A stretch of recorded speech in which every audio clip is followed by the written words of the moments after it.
Good morning to those of you in Europe, good evening to those of you in North America, and good afternoon to those of you in the Asia Pacific. Welcome to the second installment of the RSIS webinar series on economic multilateralism for post-COVID-19 recovery. I'm Associate Professor Alan Chong, excuse me, Head of the Center for Multilateralism Studies here at RSIS Singapore, and I'm your chairperson and moderator for this afternoon's panel discussion.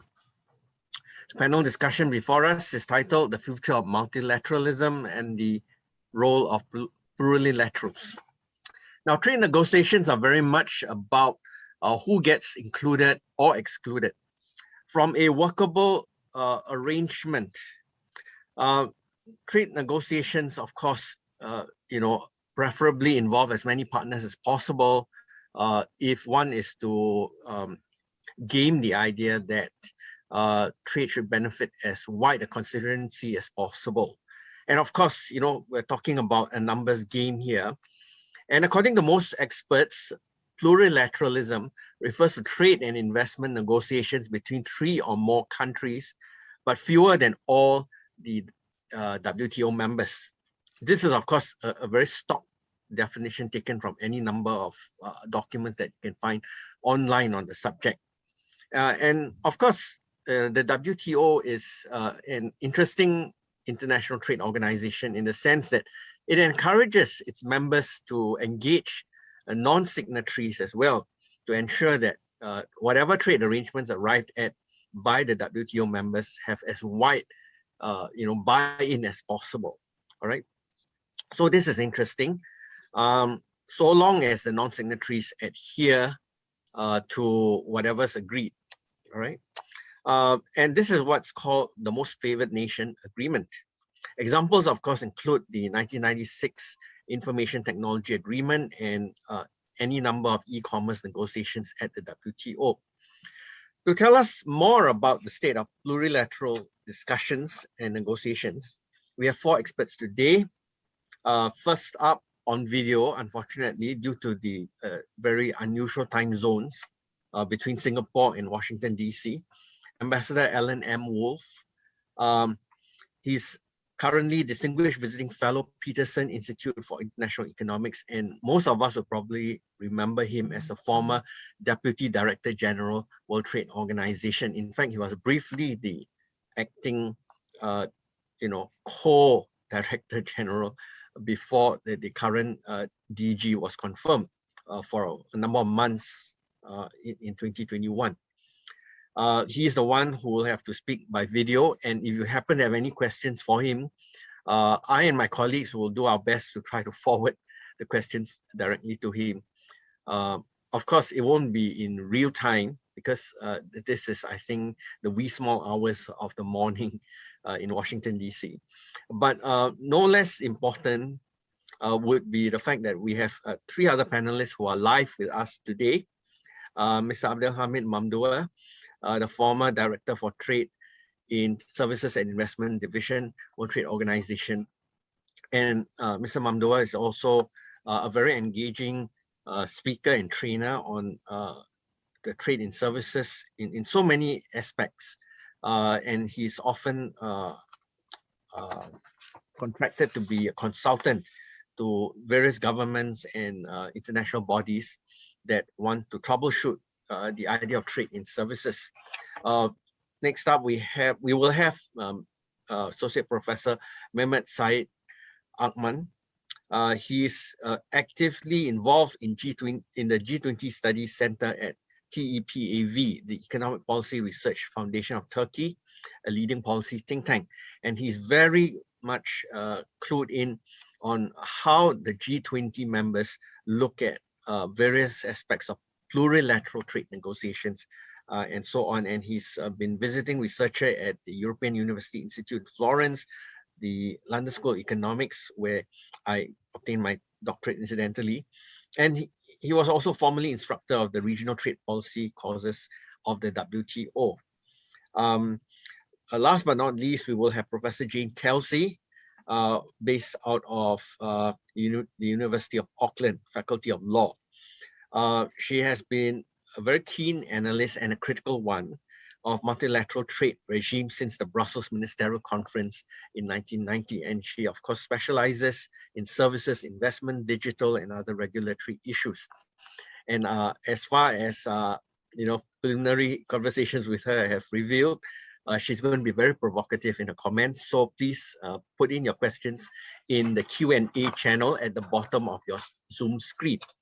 I will, of course, collate the questions nicely at the end of the 4 speeches that are going to be made by our distinguished panelists. All right. So without further ado, I'll invite Ambassador Wolf to come in via video. To join you today to discuss this important topic, the future of multilateralism and the role of plurilateral agreements. Singapore plays an outsized role in world affairs. It's often punched above its weight. This has been true since I visited with Lee Kuan Yew decades ago when I was an American government trade negotiator, and it's true in the WTO today. Singapore is in the forefront of innovation in the WTO as an original proponent of the joint statement on e-commerce, an endeavor which will be good for the entire world economy, not least Asia. In addition, Singapore, through its talented ambassador, Tan Hong Seng, has led the effort to help the very poorest of countries by working for an exemption from export limitations on food purchases by the World Food Program.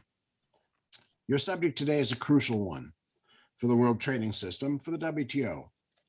Plurilateral agreements have become and will remain the primary path forward for improving the conditions for international trade. Insofar as the future health of the multilateral trading system is concerned, there are 3 alternatives. First, coalitions of like-minded within the WTO are able to conclude open plurilateral agreements. Second, forward-leaning agreements are negotiated outside the WTO, but become templates for the multilateral rules. Third, the WTO becomes increasingly irrelevant to new global challenges, and there's a consequent fragmentation of the world trading system. There have been a number of plurilaterals concluded during the history of the GATT and the WTO. These include a government procurement agreement, civil aircraft agreement, information technology and pharmaceutical agreements for duty-free trade, as well as negotiations on telecom and financial services. But the form of plurilateral of most interest to us today was initiated at the Buenos Aires Ministerial Conference, MC11, held in 2017, in December of that year. The negotiation of these plurilaterals is open to all WTO members. They cover domestic regulation of services, investment facilitation for development, expanding the benefits of the trading system for micro, small, and medium enterprises, MSMEs, and, of course, e-commerce. The perfect place to locate the negotiation of agreements in many respects should be the WTO. The WTO is the only global trade negotiating forum. It's open and inclusive. Current information is readily available to all WTO members equally, parties and non-parties, as to what is transpiring with respect to a joint statement initiative. Any member can participate in the process of shaping an agreement as it is developed. In a multilateral setting with a diversity of WTO member involvement, a wide variety of perspectives can help inform the molding of rules more fit for global application. The WTO has a ready-made, skilled secretariat in place to support the regulators and the negotiators. The WTO has a serviceable dispute settlement system to enforce binding commitments, even under current circumstances. But there are also some disadvantages of using the WTO as a negotiating venue. Negotiating in the WTO is often slow. Its procedures and its large and diverse membership require that. The negotiating process can be bogged down in broader policy arguments, such as with respect to special and differential treatment, that may complicate reaching an agreement. Because of the consensus rule, any issue in the WTO may be held hostage to other substantively unrelated issues. Where the consensus rule, meaning unanimity now, applies, Non-parties may have a say in what the agreement provides and in the maintenance and evolution of that agreement once it's negotiated, although they may not even be joining the agreement. Once negotiated, it's not clear what path will be taken to dock an open plurilateral agreement into the fabric of the WTO. The greatest of all potential hurdles, what is to be done about non-discrimination, or MFN? If all 164 members are to be riders, whether they paid for the trip or not, the paying riders may not find that acceptable. Of course, the problem would exist for parties, whether the locus of the negotiation of the plurilateral is within or outside the WTO, if WTO obligations would be contravened. What we know for sure is that there's a need to provide structure and content to regularize international cooperation, as is proved to be the case in the emergence of the global digital economy. Countries will find the means to be responsive in the WTO or outside of it. There are alternative fora with respect to e-commerce. CPTPP was a pathfinder. It's reflected in the USMCA, in the US-Japan Digital Agreement, in the RCEP, the Regional Cooperation Economic Partnership Agreement, and more pertinently, the Singapore, New Zealand, Chile Digital Economy Partnership Agreement, DEPA. Countries have found the means to cooperate also to seek to deal with the pandemic. Very early in the pandemic, a month after it was painfully clear to all of us that the world was in the grip of a pandemic, Singapore and New Zealand announced on April 15, 2020, a declaration on trade in essential goods for combating COVID-19, declaring an open plurilateral initiative to eliminate all customs duties, to not apply export restrictions, to expedite and facilitate the flow and transit of essential products. And that declaration was subsequently joined by Canada, Australia, Chile, Brunei, China, Laos, Nauru, the UAE, Uruguay, and Myanmar. Also, separately, Canada led 49 WTO members to declare that they would not impose export restrictions on agricultural commodities during the pandemic. Now, over a year and a half later, the WTO is attempting at MC12 at the upcoming ministerial in late November, later this month, to adopt a trade and health initiative. No doubt earlier examples of plurilateral action will have informed that endeavor. What comes next? If the WTO does not move multilaterally to deal with climate change, groups of like-minded countries will craft their own solutions. The equivalent of joint statement initiatives for 3 environmental subjects is planned for the launch at the upcoming WTO Ministerial Conference. These are directed at trade and environmental sustainability, plastics pollution, and fossil fuel subsidies. Global problems need global solutions. The only practical way forward for the WTO is through open plurilateral agreements. Otherwise, members who are looking for solutions will view the WTO as being increasingly irrelevant. The WTO to thrive needs to become more flexible. Notionally, various subjects can be negotiated on their own in disparate venues, each unrelated to the other, without full transparency, without interested countries having a say. That is a recipe for global incoherence. It is the opposite of what is needed. Where trade is a vitally important aspect of meeting a global challenge, such as a pandemic or climate change, there's no clear alternative venue for addressing fully countries' needs. The WTO must be pressed into service. It is time for the WTO's members to take the next step and embrace fully the open plurilateral agreement format, those that are being negotiated now and those that are going to be negotiated and launched to meet their needs for the 21st century. Thank you very much. Okay, thank you very much, Ambassador Wolf. Again, this is a virtual thank you.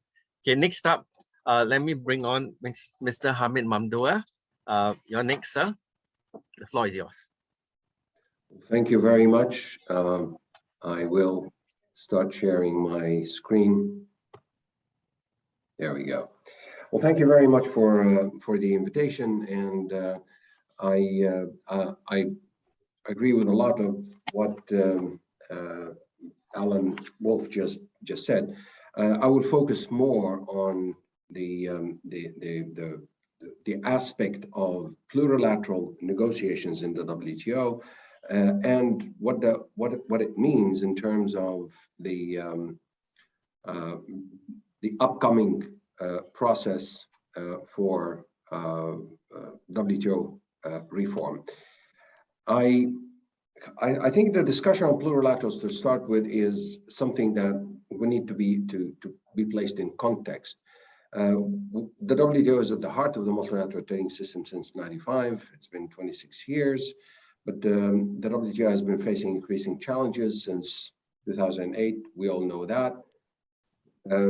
There is a great deal of dysfunctionality in the WTO currently with respect to the three vital functions. The WTO has three vital functions in the sense of the oversight, the collective oversight of the membership on the functioning of the agreements, the negotiating function itself, which is supposed to update rules and produce new commitments, and finally, the third, dispute settlement. The three functions so far have almost broken down.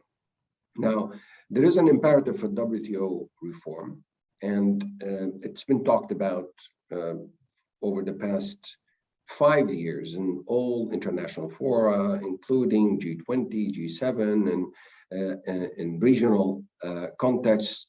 There is talk about the necessary reform of the WTO, but yet there is nothing of a structured nature that is taking place inside the WTO itself.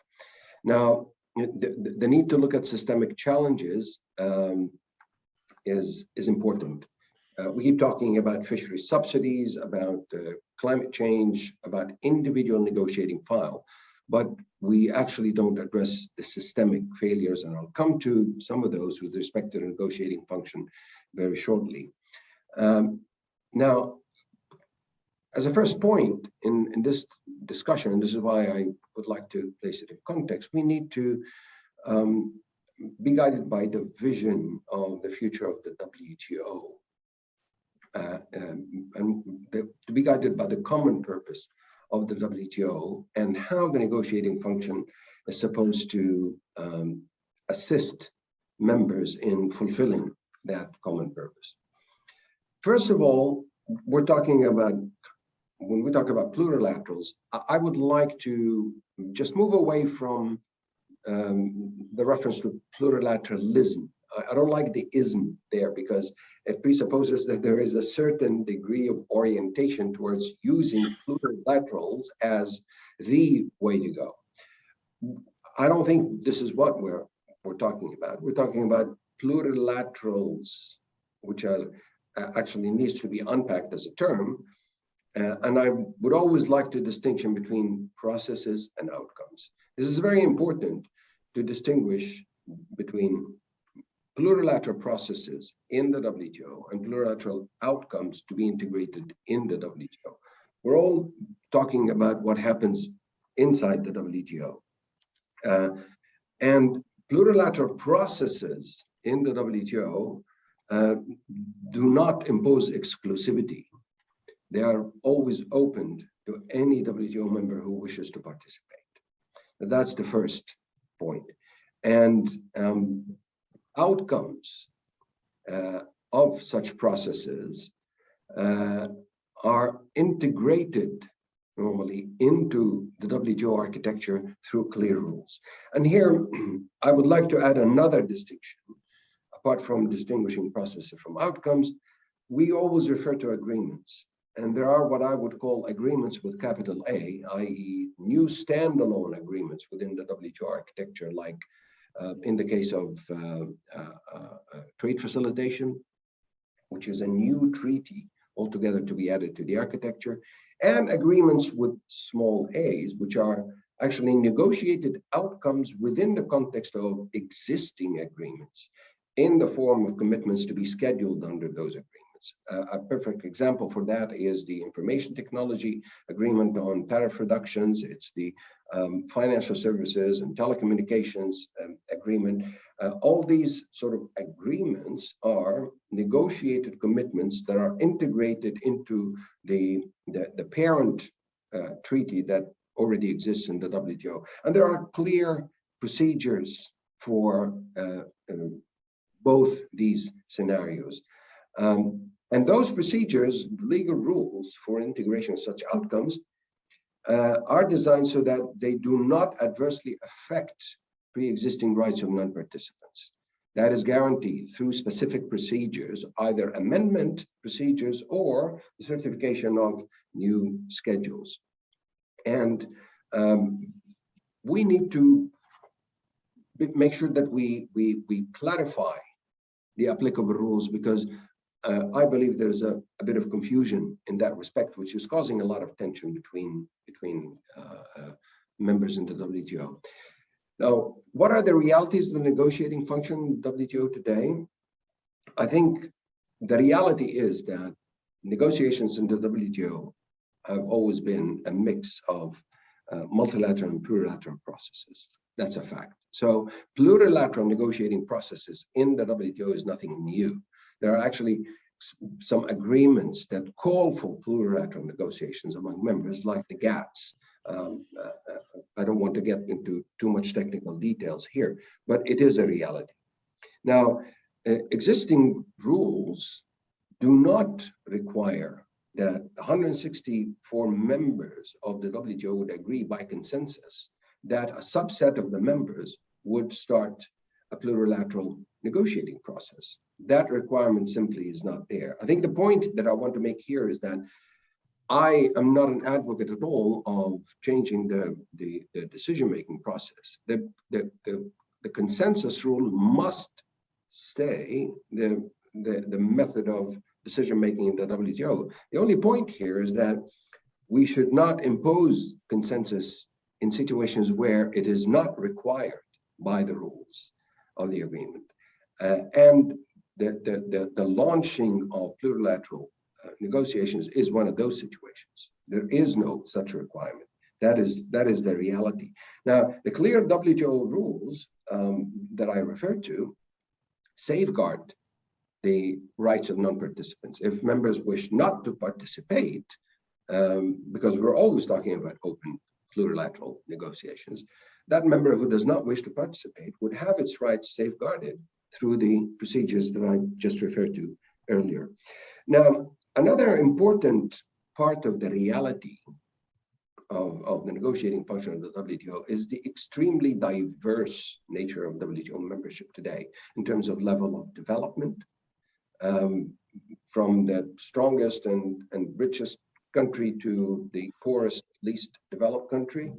That's huge diversity. There's also diversity in terms of the capacity to negotiate, the capacity to participate. These are systemic challenges that we need to address, but then we need to think about how to address those challenges.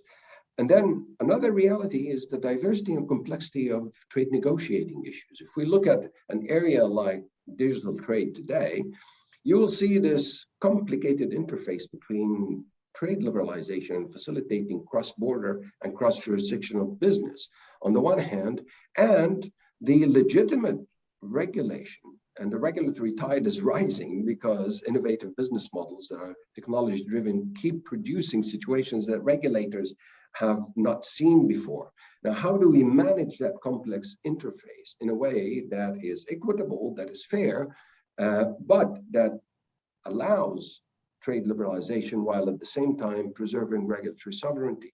Quite complex. And then we keep talking about variable geometry in the negotiating function. We've been talking about this for the past 15 years, since the Sutherland report in the early, actually that was, in 2004, precisely. Now, we have to keep in mind that variable geometry is not fragmentation of the system. Variable geometry in the negotiating function is about how we produce different outcomes that feed into a coherent body of multilaterally applied treaty obligations. Now, the future of the negotiating function is critical.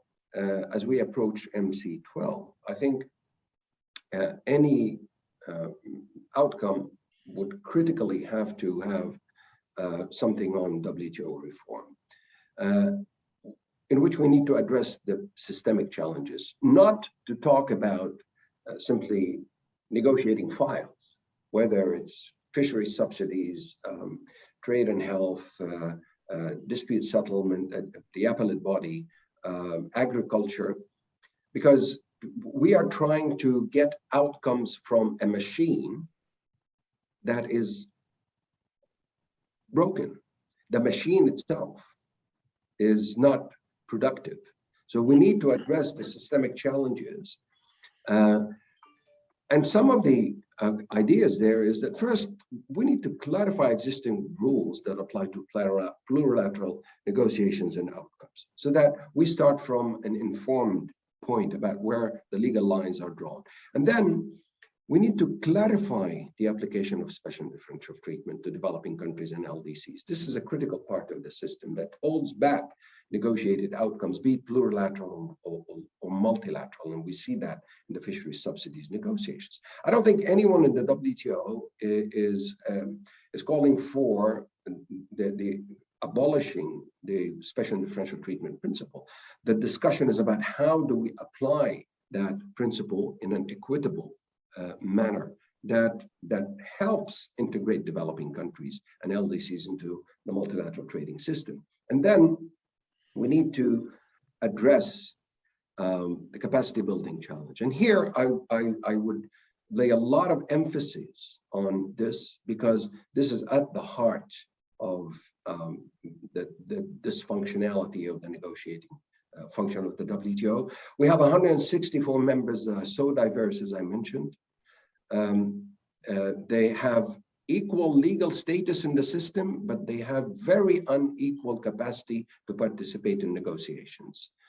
The way we help them, in my view, is to help them participate in the negotiations and produce outcomes that serve their interest. We're not going to help them by blocking the system and making sure that it doesn't go forward. That's not going to help them. It's not going to help anybody. So this is a critical institutional challenge, and we need to help them with the capacity to negotiate and implement, which goes beyond the example that we've seen in the trade facilitation agreement, which is only assistance to implement.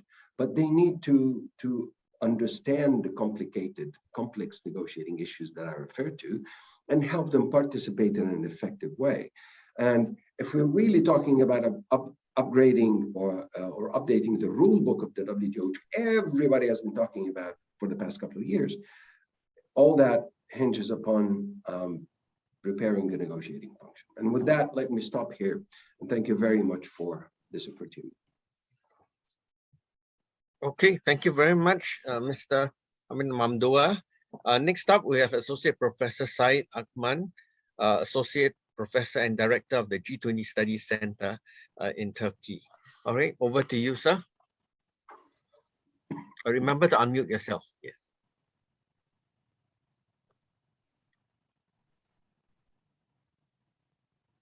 Yes. Can you hear me now? Loud and clear. Okay, thank you very much for kind invitation, Professor Chung, and to RSIS. Yes, the multilateral trading system has many problems today, and we have some concerns about the operation of multilateralism, especially in the context of trade regulation. I think the main problem here is how to make it more relevant, the multilateral trading system, and to fit purpose under global challenges.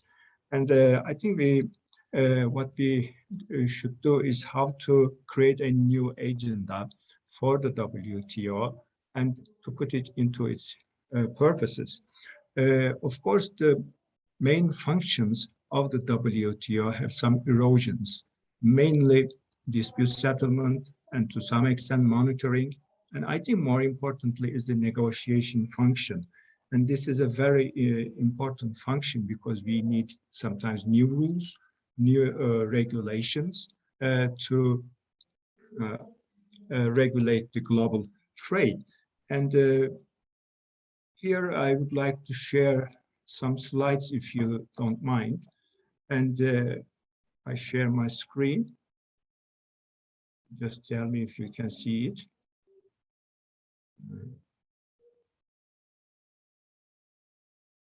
So what we do normally is we negotiate multilaterally in the negotiations, and multilateral system under WTO is the best one, so everyone can be included under their sovereign rights. But this system also has some problems at the moment because the negotiations are complex, especially in some new issues. We are not talking about just lowering tariffs anymore, and the consensus is not very well provided in many issues. So alternatively, many countries try to have regional deals to incorporate them later through Article 24 of GATT or Article 5 of GATS. But these RTS have also their own problems. But our topic today is plurilaterals, another track of negotiations, whereby only voluntary countries join in the processes and try to produce some outcomes. And of course, the incorporation of these outcomes is needed into the WTO rulebook, either through scheduling or through some other legal methods, which I will not go into detail.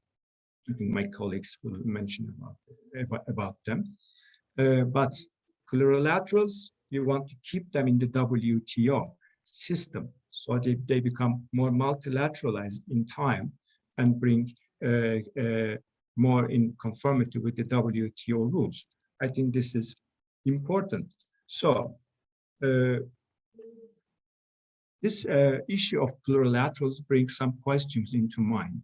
And I will continue my presentation based on our paper that I co-authored with my colleagues in the context of G20 process, which is boosting G20 cooperation in the field of plurilaterals. But before these questions, let me provide a clear picture of where we are now. If you look at this map of plurilaterals, we see that some countries are more willing. It's becoming more reddish. The lighter the color, the less are willing and participating of the countries. So it's mainly advanced economies that are more eager to join. This is one aspect of the issue. So this overall figure provides us some important variations within itself. So which countries are more willing? If you look at the G20, I think this needs some minor revisions, if you can see the who. But the green light, the green color shows the participants, red non-participants, and yellow are observer status, as in GPA. So we have different types of plurilaterals going on or completed, and we expect most of them to be annexed or incorporated into the plurilateral system, especially joint initiative, statement initiative ones that we continue among several countries. One important aspect is of the participation of countries is relevant to their development level. If you see in the figure that countries are largely concentrated on the right side, showing that their human development index is high. So less developed countries are participating less, and they are not willing. To a certain extent, there is the exception of investment facilitation for development, negotiations, and telecoms. So what are the problems with these countries that they do not want to take part in the negotiations? Maybe we can answer some questions about this, why some countries are not so willing. There might be different reasons for many developing countries not to take part in plurilaterals. One of them could be relevant to a matter of trust, because they do not think that they can have a kind of mechanism whereby they block if they determine that their cost and benefit equation is distorted. And even some of them, even for plurilaterals that provide benefit through the MFN system, and their rights are somehow provided, but they have concerns, maybe legitimate concerns, about open and non-discriminatory plurilaterals, because when they join later stages, they have to comply with some policies already adopted by the incumbents, and which make them even more difficult to join. This is one concern I see in some developing countries. The second reason could be about the technical capacity problem, as Mr. Mamlouh mentioned.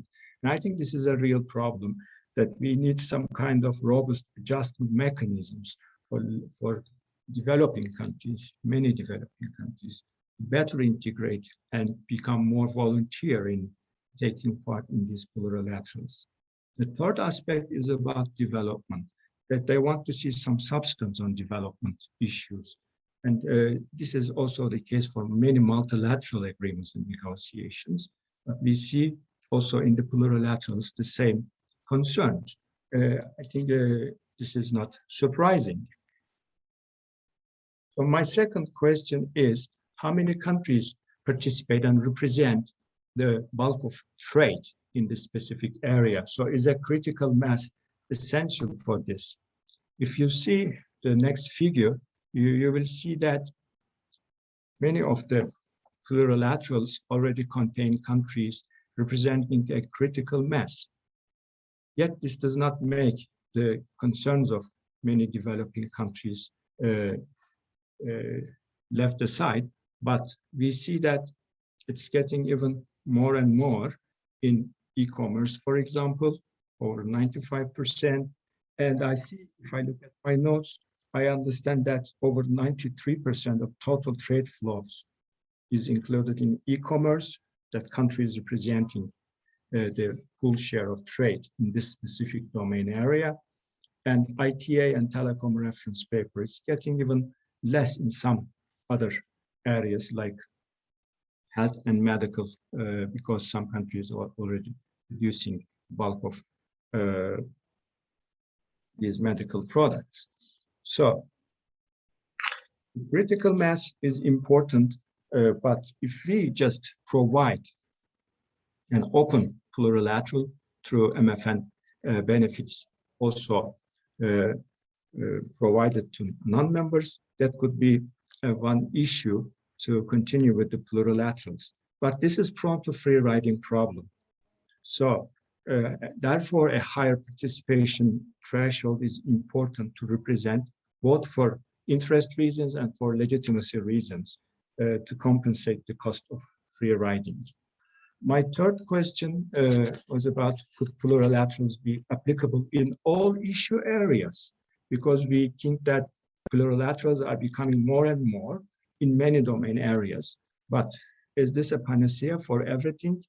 Or we still should stick into the multilateral negotiations? But plurilaterals can be applicable in many, many areas. For example, in sectoral market access, they are more successful. But in rulemaking, I'm not sure, we don't have enough experience. The ITA has been a successful market access agreement, the telecom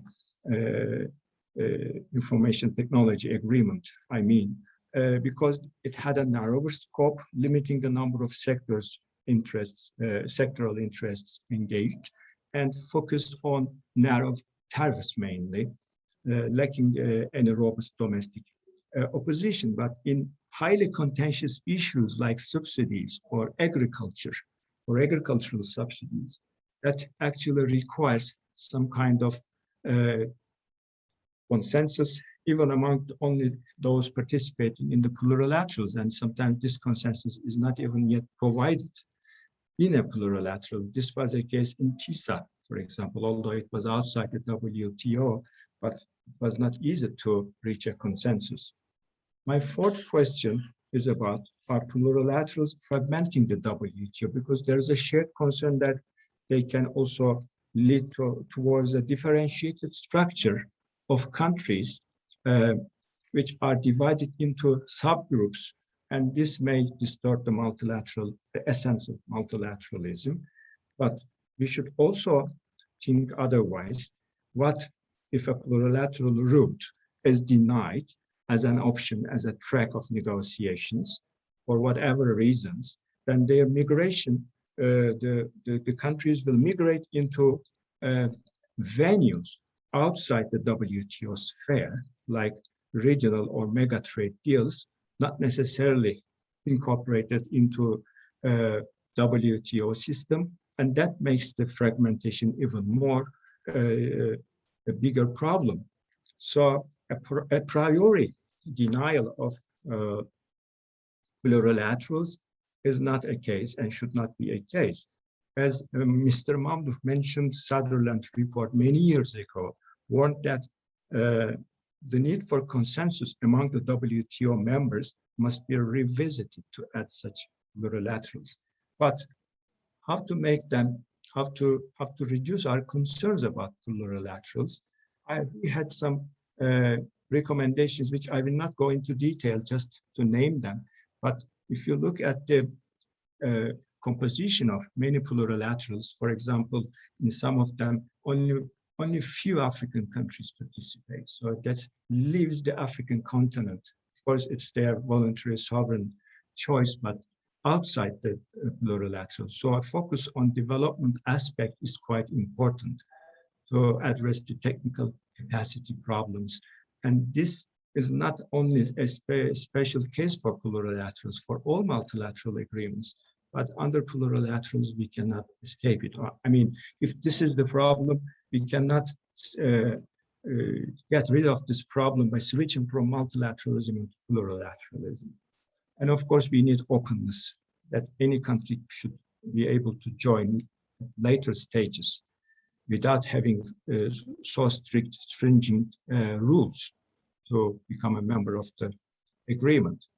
Some design mechanisms are required to avoid negative spillovers to non-members, so their rights are preserved, especially their rights that they derived from the earlier pre-existing agreements of the WTO. Number 4, we should clarify the legal status of plurilaterals in the WTO. And yes, I agree with Mr. Mamdouh, it's a process at the moment, for example, with respect to JSIs, but when they have some outcomes, they need to be incorporated through the methods that require some kind of consensus. So this is an important aspect. We should also avoid overlapping in different agreements. For example, investment facilitation and domestic regulation of subsidies agreements have many overlapping points that they should be compatible.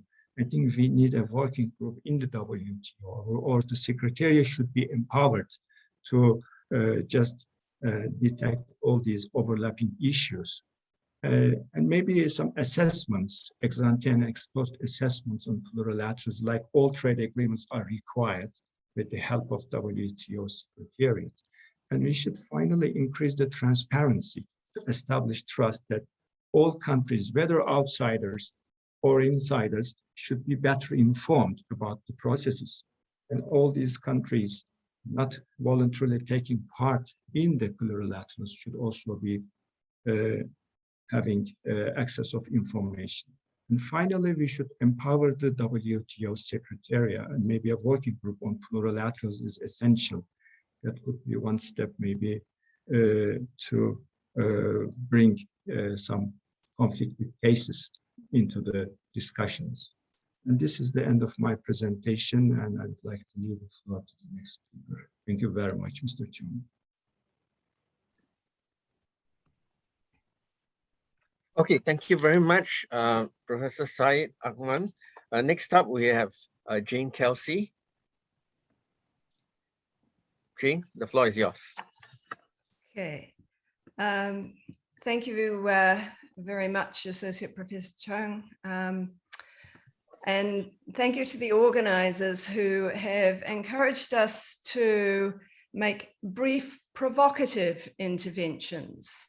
In that spirit, I want to frame my comments around 3 statements, and I believe that the organizers are going to put that slide.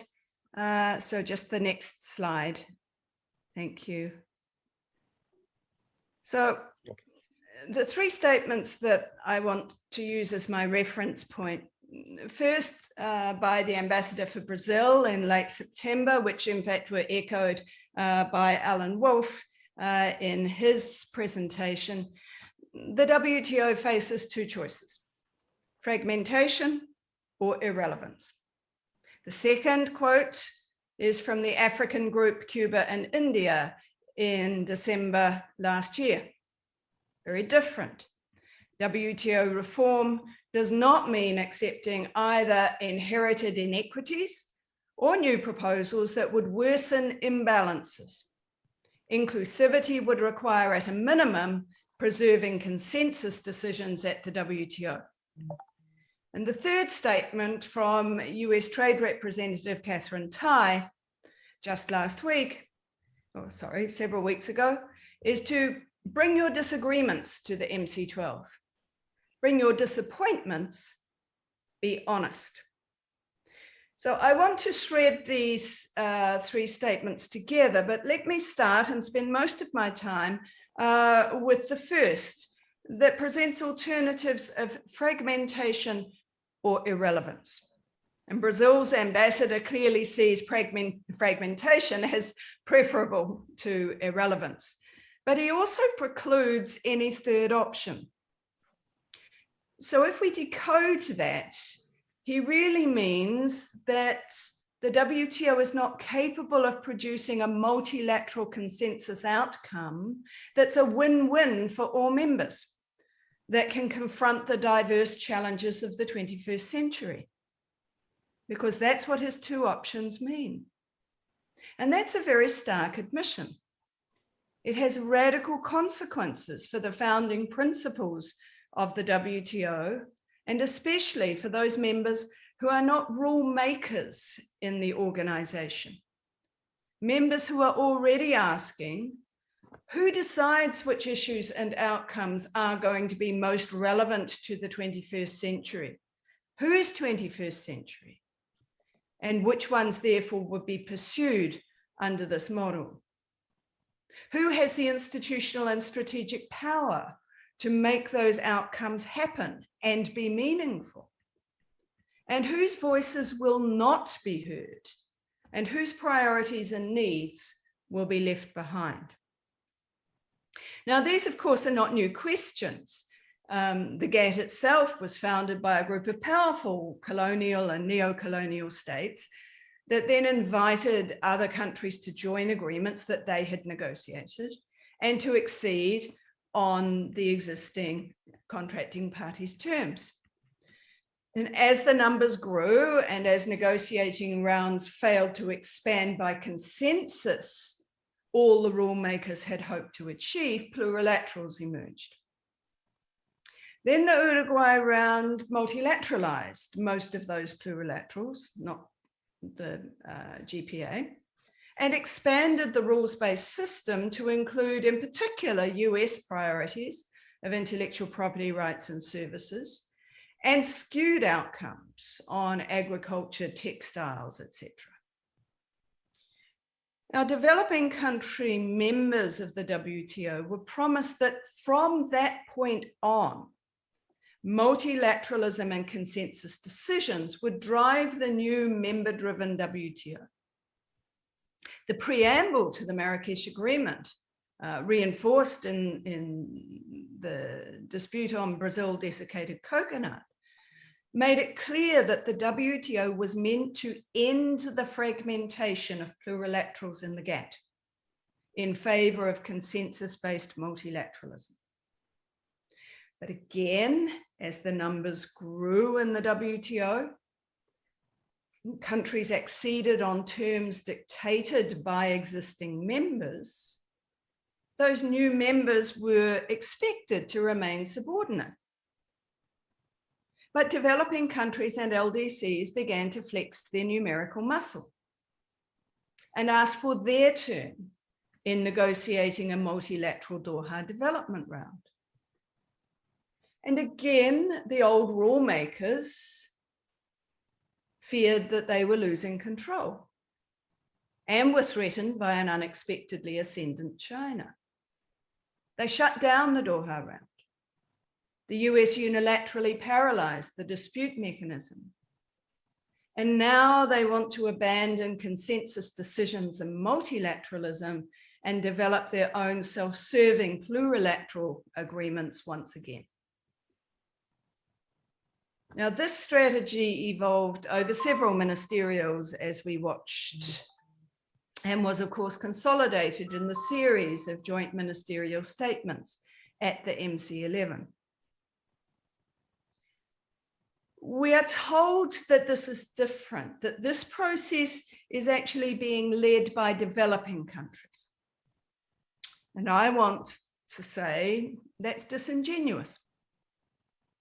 Their participation varies in each of the JSIs for reasons that are specific to the subject matter of each and to the pressures being brought upon individual countries, a number of whom I work with as they are seeking to work out their response.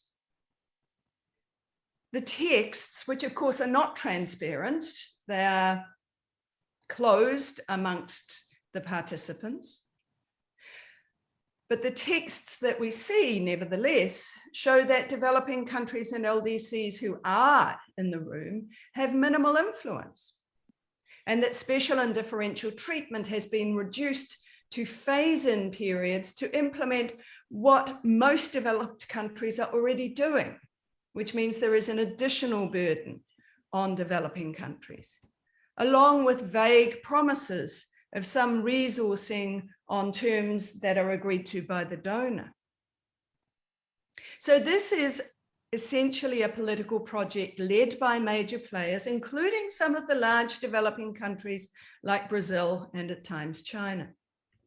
It aims to keep the WTO functional for them, as it leaves behind the foundational promises on which many countries in the global south have been participating in the organization. In the process, the advocates of plurilaterals are ignoring the rules that govern WTO negotiations. I've written in a number of papers that one of the problems for the JSIs is that there is no mandate. And contrary to what Mr. Mamdouh said, the negotiating function under Article 3.2 of the Marrakesh Agreement is what defines the negotiating function of the WTO. It provides for multilateral trade negotiations on multilateral trade relations and existing agreements that provide for processes, of which plurilateralism in the GATS is a part of a multilateral round, and for new issues to be negotiated only on a decision of the ministerial conference. Even without the issue of mandate, the outcomes of the plurilaterals that we have now, which are basically about developing general rules, need to be adopted in ways that comply with the Marrakesh Agreement.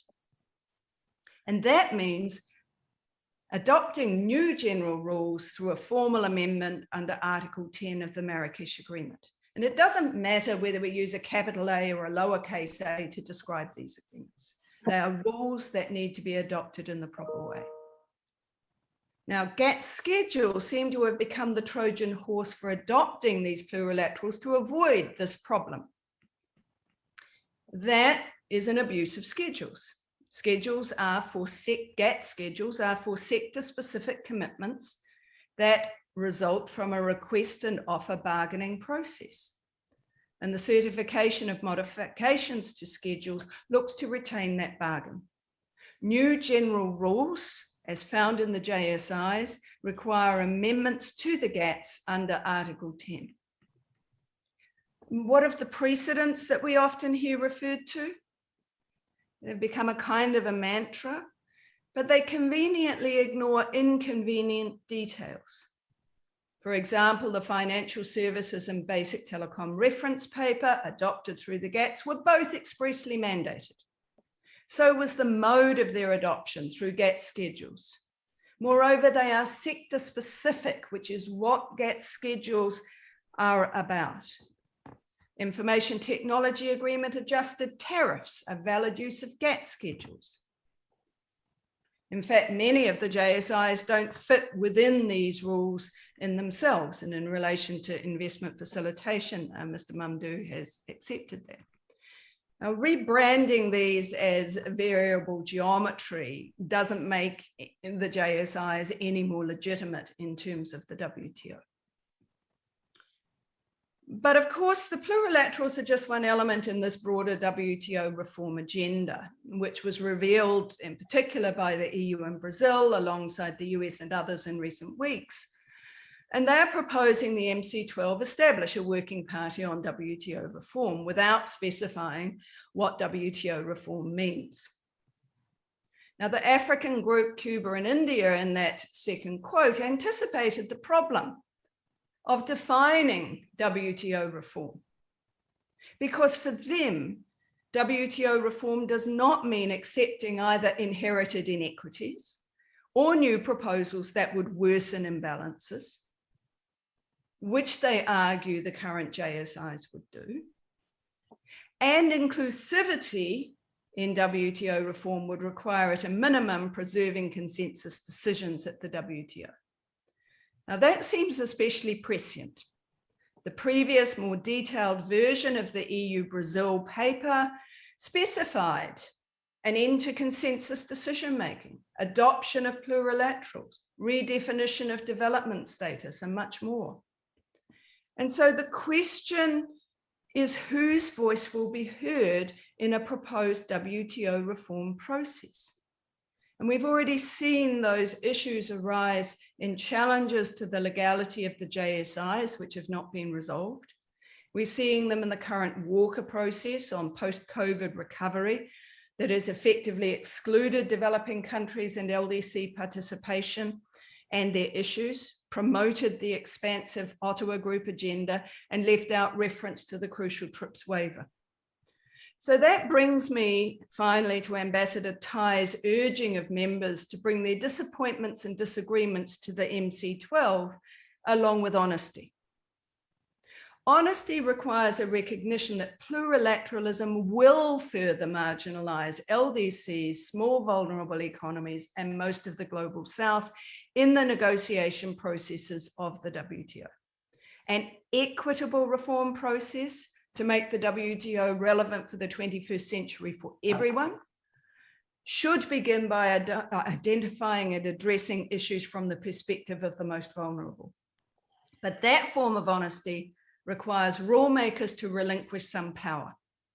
And history and current practice say that is not going to happen. And that fragmentation and a resurgence of major power politics are likely to prevail. That means the WTO's legitimacy crisis will deepen as a consequence. I hope that has given a bit of food for thought. Okay, thank you very much, dear panelists.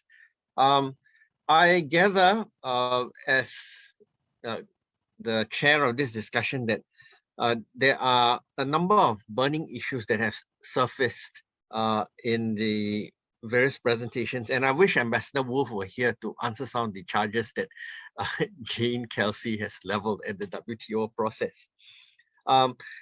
I think one big elephant in the room, and this is reflected in the two questions I've seen in the Q&A channel, is the idea of inequitable market advantages.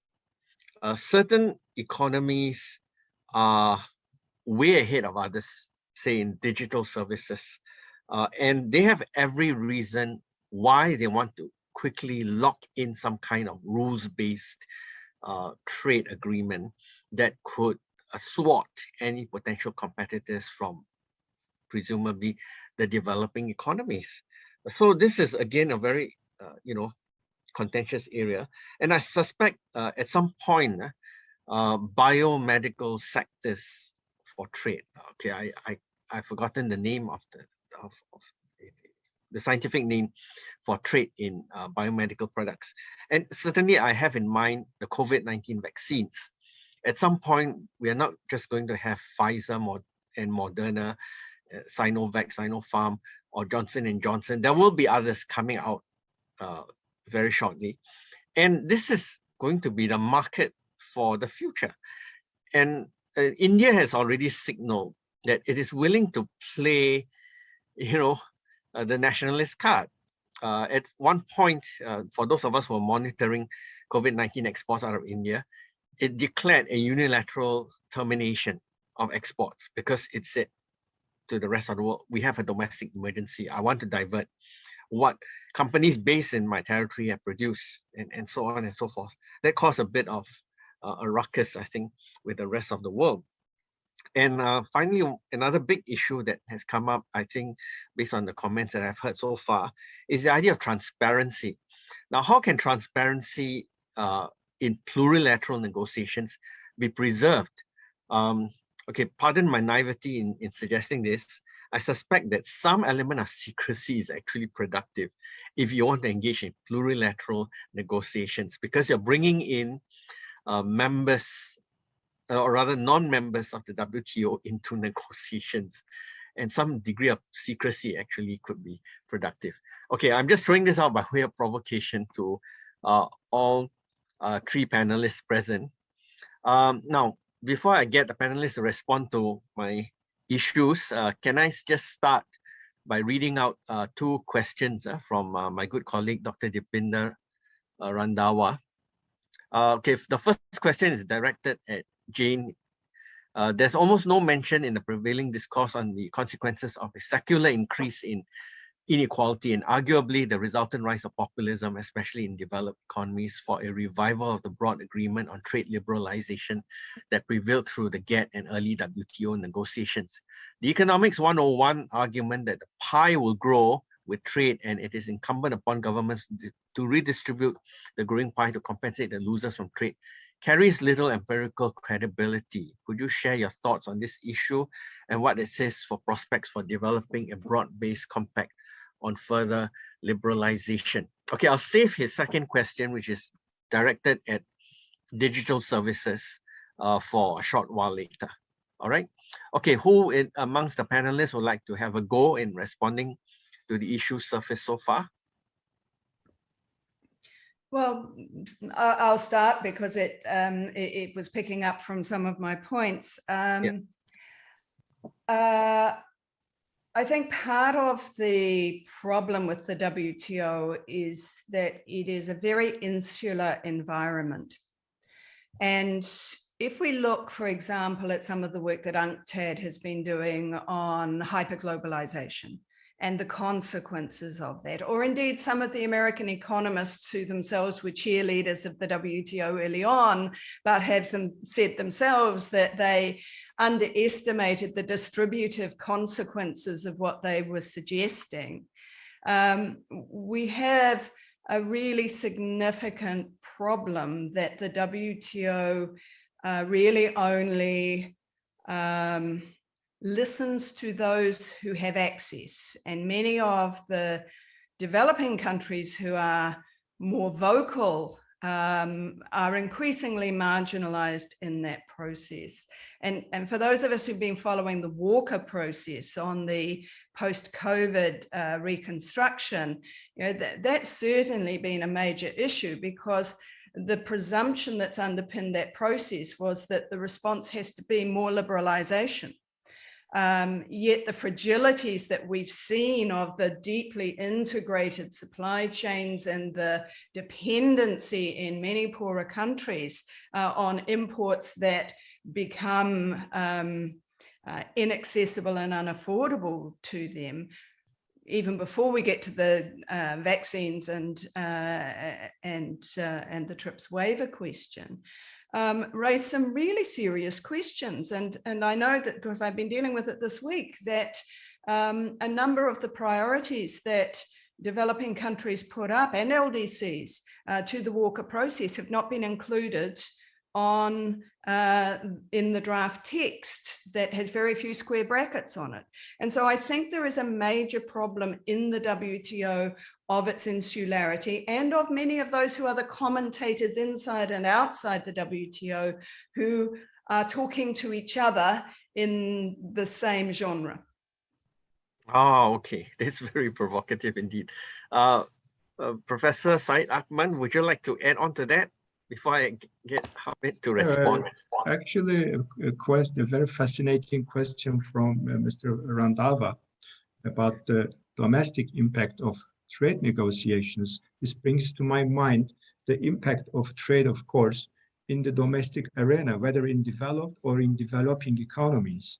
Well, he mentions about how to compensate the losers from trade.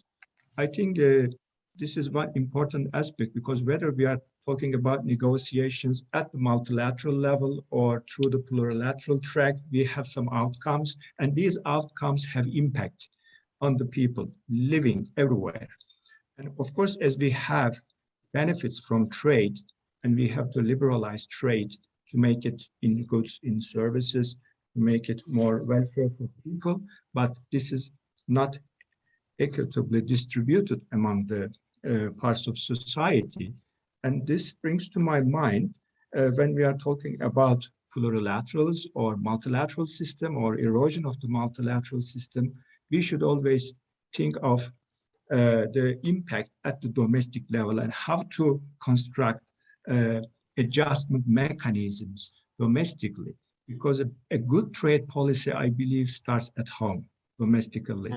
It is not an international relations issue only, that we negotiate over our sovereign terms and try to maximize our interests. But what are our interests, and what we should do at the domestic level when we have the impact of the outcomes of negotiations, given we participated and had a consensus on them. So I think this is one important aspect that countries should also not forget in having very well-established domestic mechanisms. This is even more difficult in developing countries, but we also have developed economies having the similar problems that actually provoke some populist ideas and make trade even more restrictive. So I think this is the main problem with multilateralism. Our major topic is that the method is not wrong, but the thing is we have to think about its implications. I think the question was important in that sense. So Okay. Just to make it through the transparency issue, not only in plurilaterals, but transparency is important at the domestic level, but also at the international level. At the domestic level, to construct a good trade policy, we need transparency.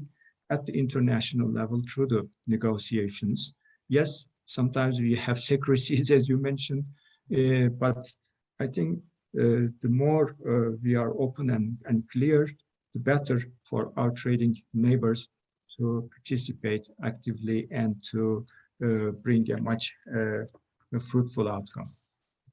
Okay, thank you very much. Hamid, would you like to defend the WTO? Well, thank you. Let me start with the last point about implications of trade liberalization. I think, and that reminds me of the very early days of the Uruguay round, when we were sort of trying to put together the political vision for the system. Trade liberalization was never, ever suggested as a panacea for economic development or for resolving all economic problems. It was seen always, and still should be seen, as an ingredient in a coherent policy agenda. And I agree very much with what Mehmet just said about, trade policy starts at home. And there has to be a closer look at distributive policies at the domestic level. Trade liberalization was never, ever proposed as a solution that works on its own. Now, let me go back to a couple of points that were mentioned earlier about new rules on digital trade locking in market inequities. I'm yet to understand that kind of concern, because we are in a fast-moving trade environment now. Technology is driving business models in a pace of evolution that we've never seen before. And I think, you see, I come from a developing country. I was a developing country negotiator in a previous life. And I know one of the key elements in developing countries gaining benefits from the WTO system is to know and understand the complexities of the issues. This is why I was laying a lot of emphasis on capacity building, not just capacity to implement, but capacity to participate in the negotiations, to understand why there needs to be a balance between privacy protection and facilitating cross-border and cross-jurisdictional businesses. Why do we need governments to pay more attention to giving more to international cooperation on setting benchmarks for regulatory standards, be it on privacy, online consumer protection, or cybersecurity? There is a vacuum there. And for a lot of developing countries that are so dear to my heart, I always say, you have to choose whether you want to be a rule maker or a rule taker. If you want to be a rule maker, you have to sit at the table. During the Uruguay round, I was the lead person in the secretariat responsible for the drafting of the GATS. And we made sure the developing countries played a very, very important role in the architecture of the agreement in order to serve development interests. But here, let me add something which is relevant to what I think Jane said also before. We have to keep in mind that the WTO system is a treaty system about negotiation, dispute settlement, and about other things, but it was never meant to work on its own. In other words, good outcomes in the WTO can only be the result of negotiating efforts, well-informed negotiating efforts by developing countries. And this is going to be critical. This is why I come back to capacity, capacity, capacity. And capacity actually on understanding the issues helps a lot in promoting trust. I will trust, and I can trust what you tell me if I understand the subject, because I can tell, I can pass my own judgment on whether what you're telling me is true or not. But if I don't know the subject, I'm much more inclined not to trust. Now, adding to that, transparency is critical. And there was something about the insular nature of the negotiating function. I think, Jane, I agree with what Jane said. It is, but this is in the nature of any negotiating process, not just in the WTO. There is bound to be side consultations to disagree on something. They need to get together and resolve it. To agree, they need to discuss how they can reinforce their alliance on one thing or the other. This is in the nature of things. Now, more transparency, absolutely, but capacity building with it, I think will go a long way in reinforcing the participation.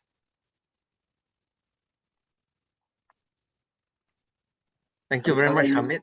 That was very robust.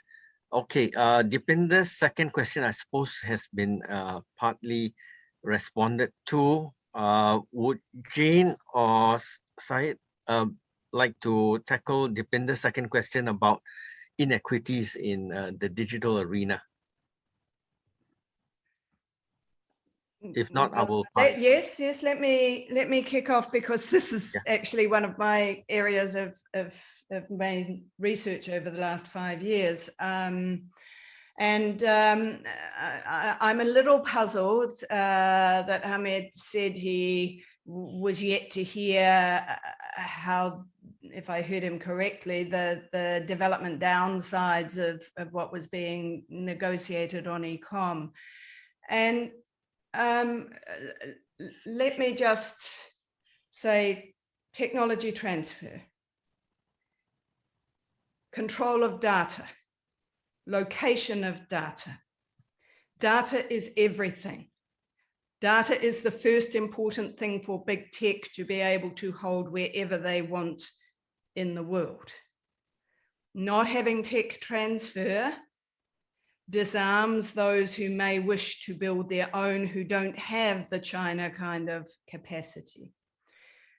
Requirements that you do not prevent digital services being operated from offshore by requiring there to be a local presence. If there's not a local presence, how do you apply your domestic laws? Incredibly difficult to do.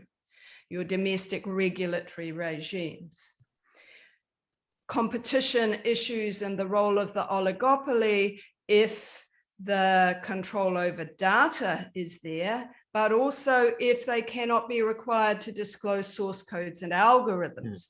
And if we look at much of the European Union's competition law arguments, those have required an ability to analyze what the algorithms are doing. And that was a discussion that we had with the USTR before the USMCA. And they've actually progressively now been broadening the regulatory exceptions to accessing source codes and algorithms. But the monopolies over those by big players who run the platforms, the search engines, the pay systems, and so on, really do consolidate their power.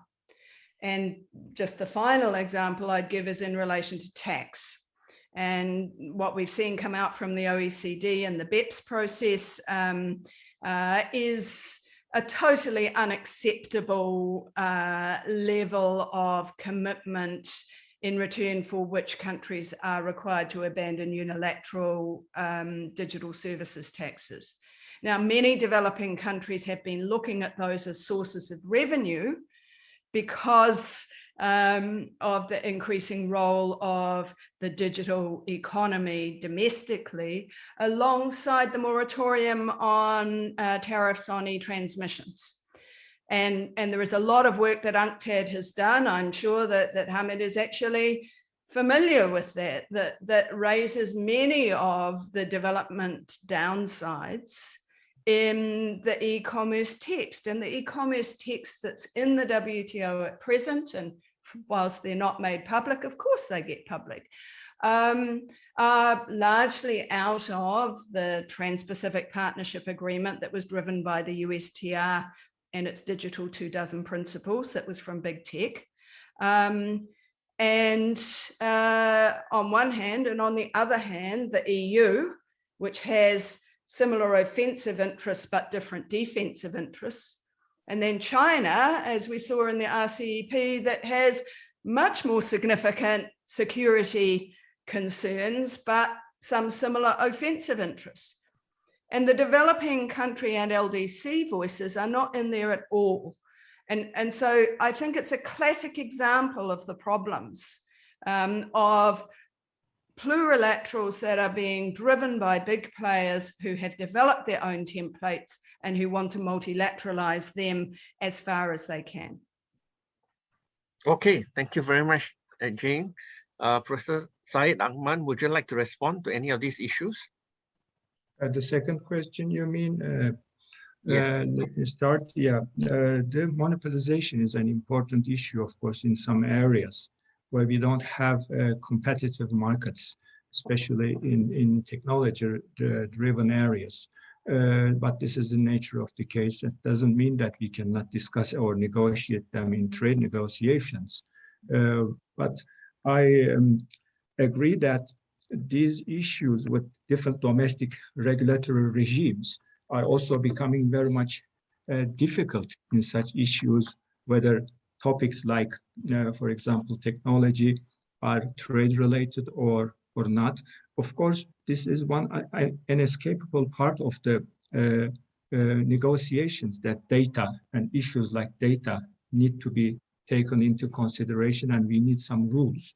But we also have legitimate concerns from different parts of the society, even in developed countries, with respect to their security, personal security, and this should be one issue. But I think one difficulty with the trade negotiations, whether it's in the plurilateral or in the multilateral, is that it will be not easy to put the rules in such issues which go even sometimes beyond trade. So we should we need to keep the trade negotiations and the mandate of such negotiations much relevant to trade. As you said, the data issue is blurred, is not clear, and many countries, including my country, Turkey, for example, is not very much in favor of having so much detailed regulation on data issues, although Turkey is eagerly taking part in e-commerce negotiations, is very open to liberalization in e-commerce matters. But I'm not sure if plurilaterals really bring the interest of some big corporations and just imposing rules on developing countries. We need rules also for developing countries, and we will have the same problems in multilateral negotiations as well. I think the basic distinction should be how to keep the mandate, whether to the side of trade-related aspects of technology and data.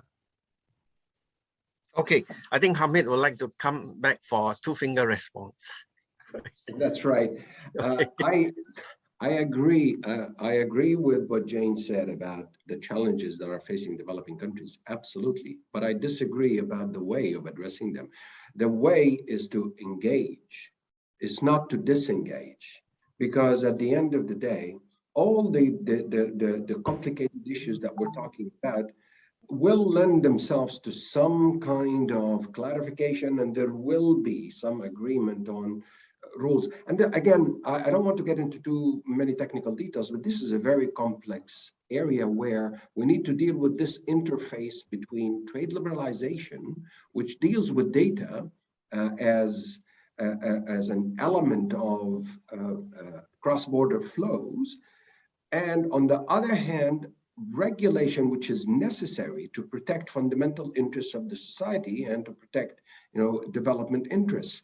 There is a balance to be drawn, and developing countries need to be at the table when these issues are being negotiated, A, to inform themselves and update their knowledge base about what's happening in the outside world, B, to take part in shaping future rules and become rule makers as opposed to rule takers. We've seen that experience before. It can happen, but that brings me back to capacity building as a core part of any solution to help developing countries, as opposed to disengaging or blocking the system. Thank you. Okay, thank you very much, Hamid. I think it's good to have this sense of debate going on, dealing with the global South participants in global trade and so on. And speaking of developing countries, okay, we have one last large question from my good colleague Soo-Hyun Lee. How do you bridge the gap between developed and developing countries in WTO negotiations, given the current tension between the United States and China? I suppose this pertains to how plurilateralism might play out, given the fact that the United States and China are, in a sense, on a collision course, despite, interim attempts to mitigate their tensions. Most countries in the world will be forced to choose. Do you want access to the United States market and its allies, or do you want to go with the China sphere, right, and so on? And she tags on a second question. Would any of you like to provide suggestions on bringing back the WTO's appellate body? Okay, so two questions in one comment, actually. All right, who would like to go first? Okay, Jane, I noticed your microphone's on. Oh, that's because I hadn't turned it off. I'm sorry. I was thinking it was someone else's turn.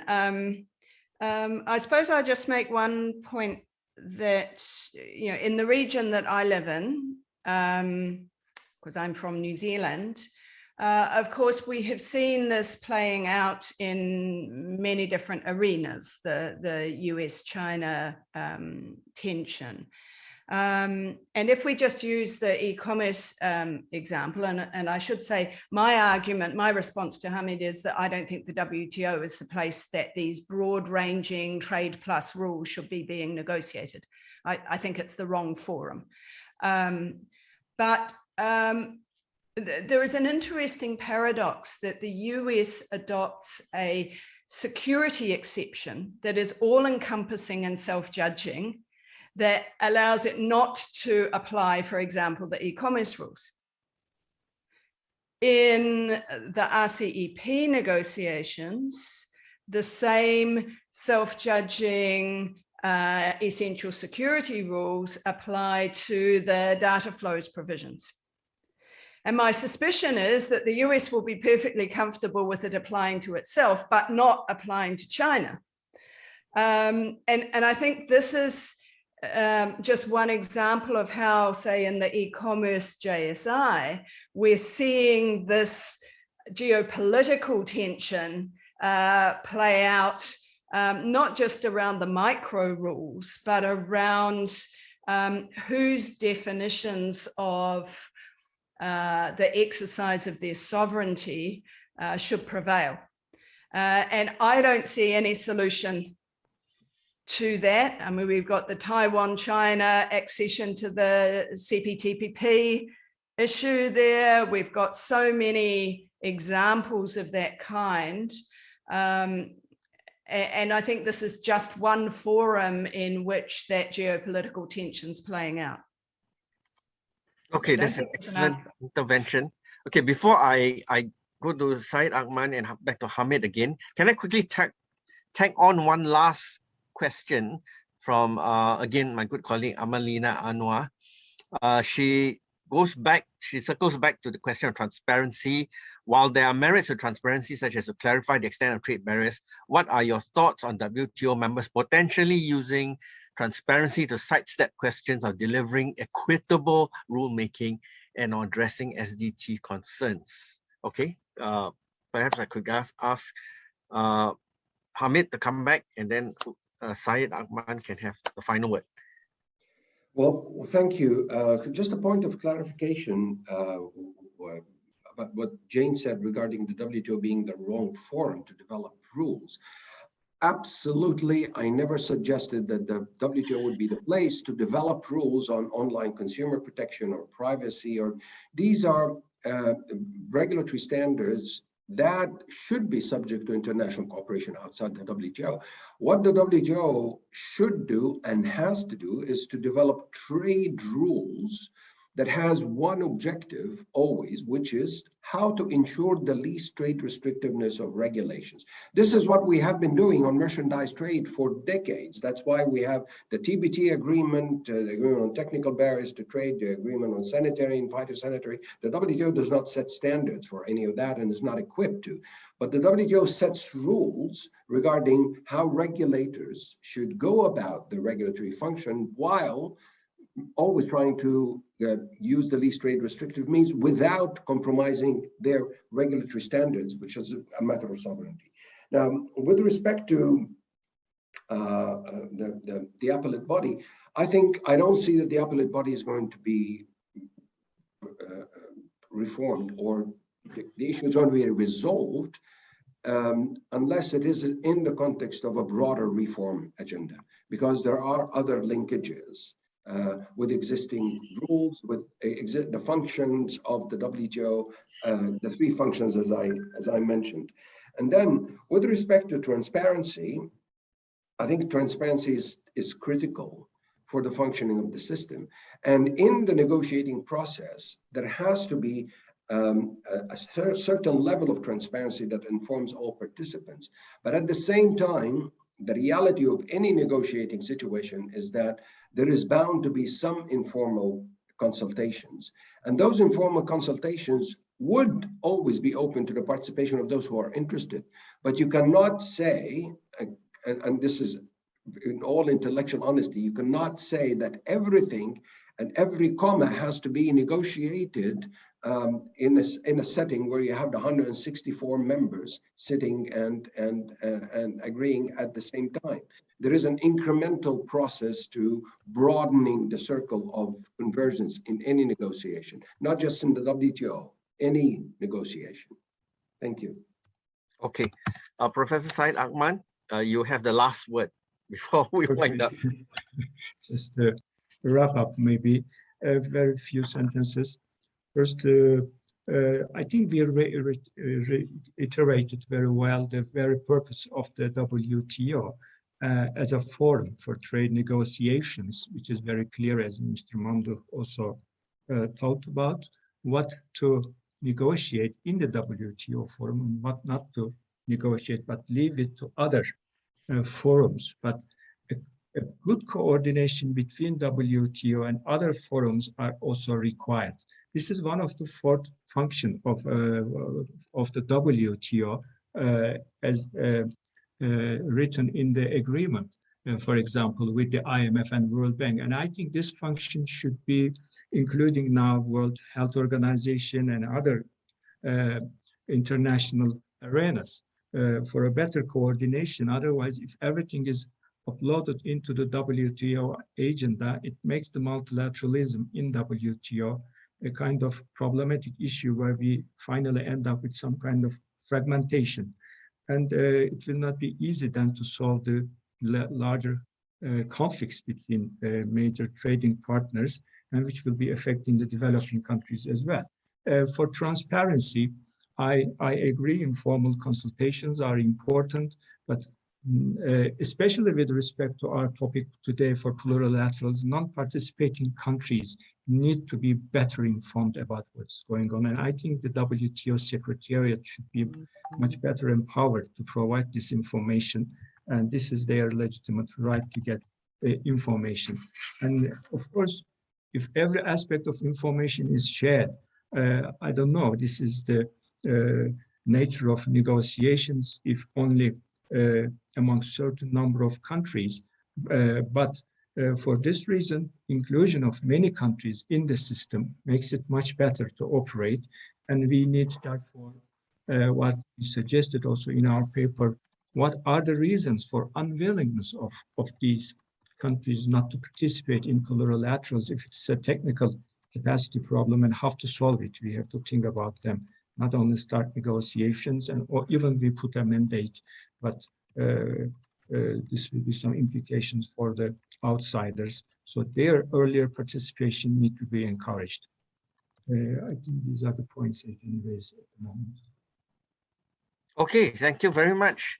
I think all of us have learned a lot today, and I thank the three sets of questions that have come on the screen. And I just want to leave the audience, some food for thought. Of course, I shouldn't try to summarize what this rich panel discussion has actually provided in full detail.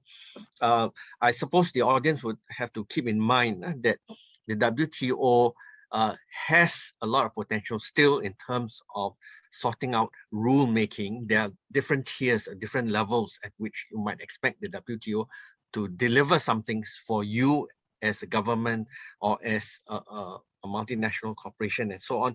But then there is also the plurilateral alternative that's still very viable and very out there. And developing states, developing economies, I prefer to use the term global south, they should also, avail themselves of plurilateral possibilities in moving trade forward. And of course, we can go on and on about debating how far the WTO process and its plurilateral companions should practice transparency and so on. Of course, I wish that the proceedings could go on for another 15-20 minutes to pick up any final questions. But I think we've had a pretty robust discussion. And before I thank the panelists today, can I put in a bit of advertising, since this is the second installment of a three-part round that we have for this seminar series, this webinar series. Okay, let me advertise next Tuesday, 23rd November, same time, 3:30 p.m. to 5 Singapore time. The title of this final webinar is Economic Resilience and Security in Southeast Asia and ASEAN. In the lineup of the panelists, we have someone from the University of Adelaide's Institute for International Trade, the Assistant General Counsel of Microsoft Corporation, a senior fellow from the Institute of Southeast Asian Studies, Yusof Ishaq Institute, and the Professor of International Relations and Director Center for Governance and Public Policy, Griffith University, also based in Australia. So we have quite a lineup in terms of Asia Pacific perspectives, and we look forward to hosting you on the next Tuesday. In the meantime, I want to thank Jane, Mr. Hamid Mamdua, and Syed Ahmad for producing very robust presentations today. And of course, I have to thank virtually Ambassador Alan Wolf, who had to record his remarks on video. It's a pity he wasn't here in person to answer some of the very robust charges made against the WTO and so on. We'll have to wait for another occasion. All right, thank you all and have a good day ahead wherever you are. Thank you and bye-bye.